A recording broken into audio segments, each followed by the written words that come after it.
Arenoje. Kovėsi ne kartą jau vienas prieš kitą. Pirmasis raundas. Laukia tikrai graži kova.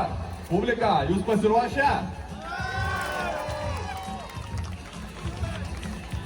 Manau, ši kova irgi pradžiugins jūs. Tikrai labai geras kovotojas yra Bernard. Ir jūs jau patys žinot, kad Artūras ne ką prastesnis. Tolimą atstumą laiko. Bando pelnyti taškus iš atstumą tiek vienas, tiek kitas riteris. Pelnyti kirtį ir negauti pataikymą pats.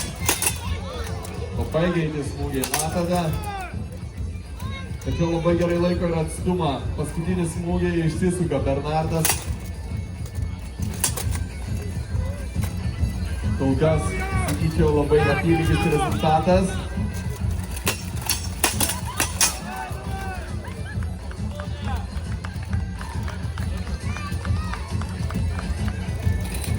Bando apgauti savo priešininką Bernardas. Stop!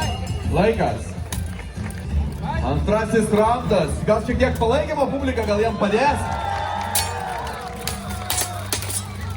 Žiūrėkit, jau keičiasi, man atrodo, taktika. Jau šiek tiek spaudžia juos. Gal jūs dar spaudimo jam galite atlikti? Su savo plojimais? Šūksniais?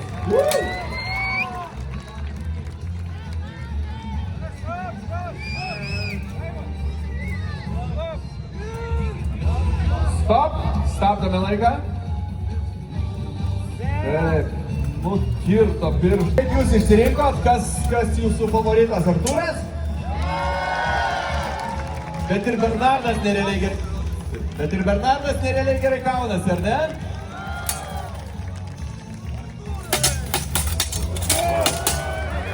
Va, matot, tai reikia jos tik tais truputį paerzinti jūsų plojimais. Jūsų šūksniais. Wow. Labai greiti, labai stiprus smūgiai. Abiejų riterių paskutinės sekundės tiksi.